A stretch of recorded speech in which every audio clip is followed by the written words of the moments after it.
తమ్ముడు రేవంత్ రెడ్డి తిరుపతి రెడ్డి ఇల్లు కూలగొట్టలే, ఫాతిమా కాలేజ్ కూలగొట్టలే, మల్లారెడ్డి కానీ ఇంజనీరింగ్ కాలేజ్ కూలగొట్టలే.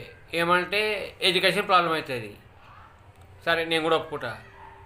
కానీ ఇప్పుడు ఇండ్లు కూలగొట్టదు చూడు హైడ్రా కింద, అలా పిల్లలు చదవరా? టెర్రస్ చదువుతారా?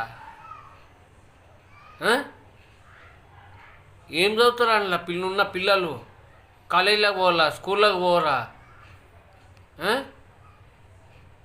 ఏ రాహుల్ ఖాన్ లాగా అవుతున్నావు? రేవంత్ రెడ్డి అవుతున్నావా? లేదంటే రేవంత్ ఖాన్ అవుతున్నావా? బుద్ధి తెచ్చుకొని ఆయన తమ్మి రేవంత్ రెడ్డి, నువ్వు ఆడు 90 గడ కట్టిన సెక్రటరీ కూడా అది కూడా నాలా మీద ఉన్నది. నువ్వు మీ అయ్యేది చేసినా చూడు, రాజీవ్ అయ్యేది అదేంటి బొందలగడ స్థాపన ఏదో చేసినావు కదా చచ్చిపోయిన గురించి. అది కూడా నాలా మీద ఉన్నది. అది కూడా తింటారు ఇప్పుడు. బుద్ధి ఉండాలా. చేసే ముందు తెలుగు అని ఇచ్చినాము, తుర్కోన్ అవుతున్నావు.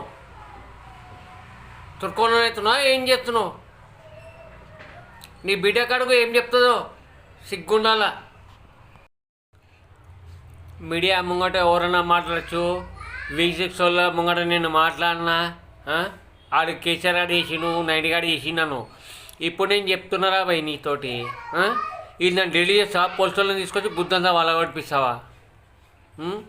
నీకు గుద్దలు దమ్ముంటే నేను అడిగిన ప్రశ్న జవాబు చెప్పు. లేకుంటే గుద్దలను మూసుకొని ఆడు రాహుల్ ఖాన్ గాన్ లాగా 90 కేసీఆర్ గాన్ లాగా పిక్కోనా రాత్రులు. అర్థమైందా? లేకపోతే పద్మరావు గారిని గుద్ద వలిగిపోతుంది. పద్మరావు గారు ఉన్నాడు ఇలా.